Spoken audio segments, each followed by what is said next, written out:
Hi అండి, నా వంట రుచులకి స్వాగతం. ఫ్రెండ్స్, ఎండతో పని లేకుండా సంవత్సరం పాటు నిల్వ ఉండే సింపుల్ అండ్ టేస్టీ టమాటా నిల్వ పచ్చడిని పెర్ఫెక్ట్ మెజర్మెంట్స్తో ఎలా పెట్టుకోవాలో ఇప్పుడు నేను ఈ వీడియోలో చేసి చూపిస్తున్నాను. ఈ వీడియోని చూసి కొత్తగా పచ్చళ్ళు పెట్టేవాళ్ళు కూడా చాలా సులభంగా పెట్టుకోవచ్చు. మరి ఈ వీడియోని ఎక్కడా కూడా స్కిప్ చేయకుండా ఫుల్గా వాచ్ చేయండి.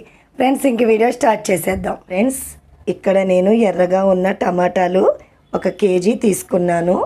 ఈ టమాటా పచ్చడి ఎక్కువ కాలం పాడవకుండా నిల్వ ఉండాలి అంటే బాగా ఎర్రగా మరియు గట్టిగా ఉన్న టమాటాలను తీసుకోవాలి. ఒకవేళ టమాటాలు మెత్తగా గనుక ఉంటే పచ్చడి త్వరగా పాడైపోతుంది.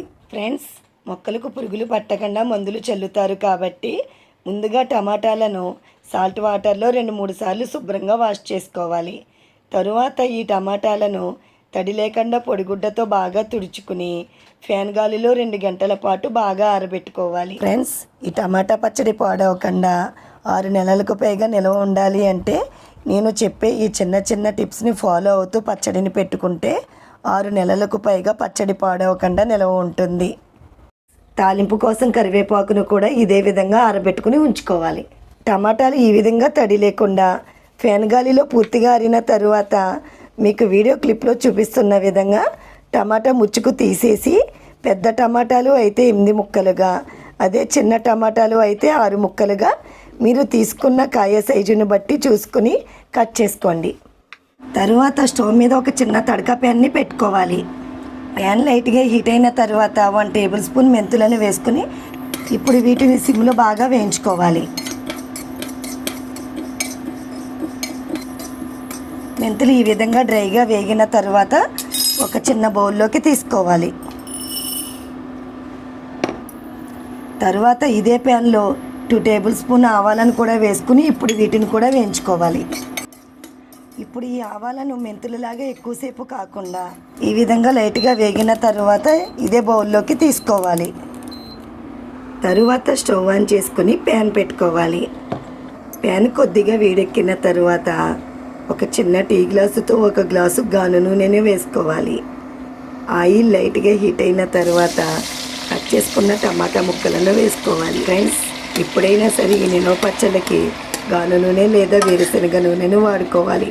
సన్ఫ్లవర్ ఆయిల్ అసలు వాడకండి. టేస్ట్ అంత బాగుండదు, పచ్చడి త్వరగా కూడా పాడైపోతుంది. టమాటా ముక్కలను ఈ విధంగా ఒకసారి కలుపుకున్న తర్వాత మూత పెట్టుకుని లో ఫ్లేమ్లో 4-5 నిమిషాల పాటు మగ్గనివ్వాలి.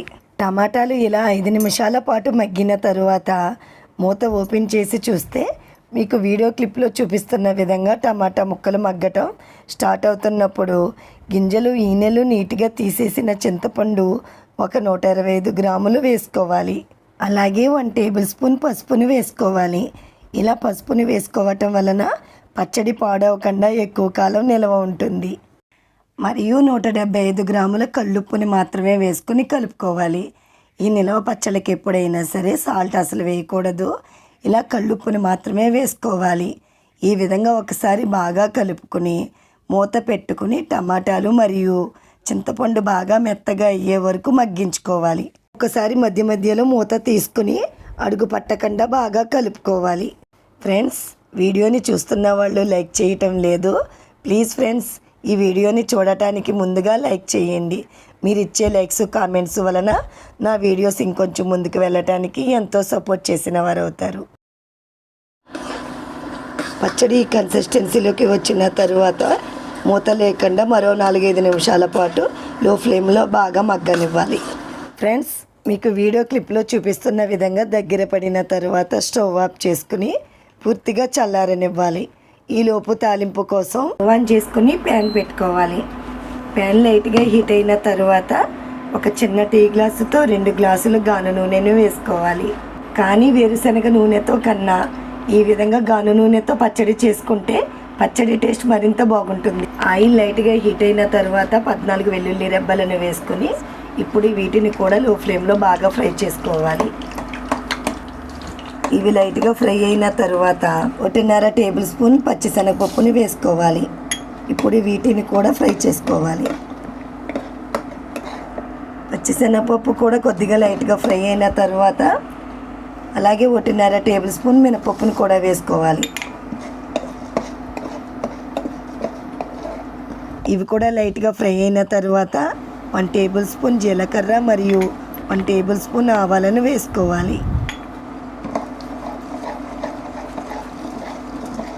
పావు స్పూన్ ఇంగువను కూడా వేసుకోవాలి.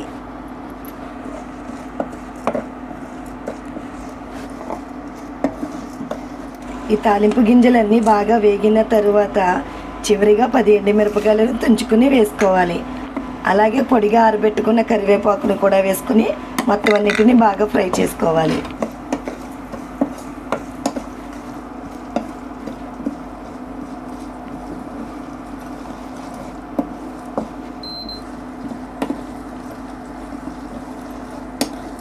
ఈ విధంగా తాలింపు అంతా బాగా వేగిన తర్వాత స్టవ్ ఆఫ్ చేసుకుని తాలింపుని పూర్తిగా చల్లారనివ్వాలి.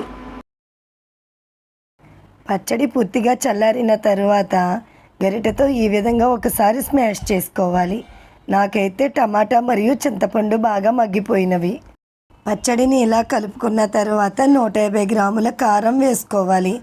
మీరు తీసుకున్న కారాన్ని బట్టి చూసుకొని వేసుకోండి. అలాగే ఒక 80 గ్రాముల పొట్టు తీసిన వెల్లుల్లి రెబ్బలను పేస్ట్ చేసుకుని వేసుకోవాలి.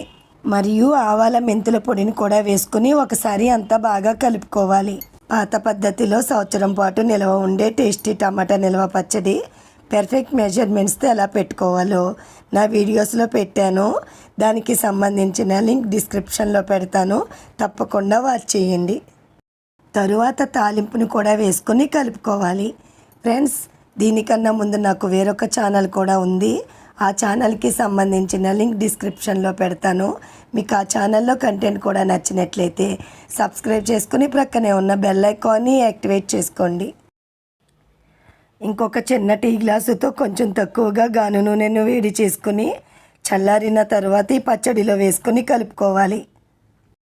ఈ టమాటా పచ్చడికి ఏవేవి అంతంత తీసుకోవాలో మరొకసారి చెబుతాను వినండి.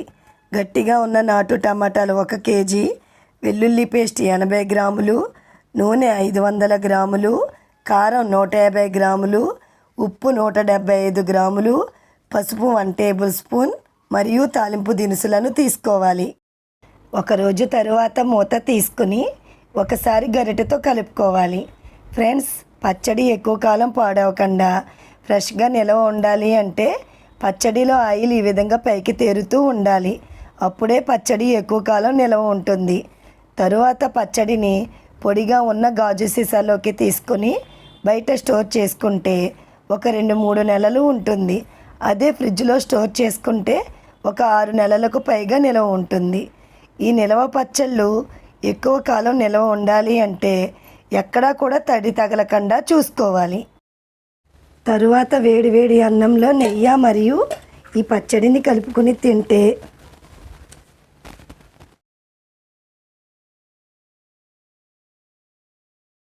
టేస్ట్ అయితే చాలా అదిరిపోయింది. ఈ టమాటా పచ్చడి ఇలా అన్నంలోకే కాకుండా ఇడ్లీ, దోశ, పూరి, చపాతీలో కూడా చాలా బాగుంటుంది. మరి మీరు కూడా ఇదే విధంగా ట్రై చేసి మరి మీకు ఎలా వచ్చిందో క్రింద ఇచ్చిన కామెంట్ సెక్షన్లో తెలపండి. మరి అయితే ఈ వీడియో మీకు నచ్చింది అనుకుంటున్నాను. నచ్చితే మీ ఫ్రెండ్స్కి, మీ రిలేటివ్స్కి షేర్ చేయండి. మరి నా నెక్స్ట్ వీడియోలో కలుద్దాం. Okay, bye friends.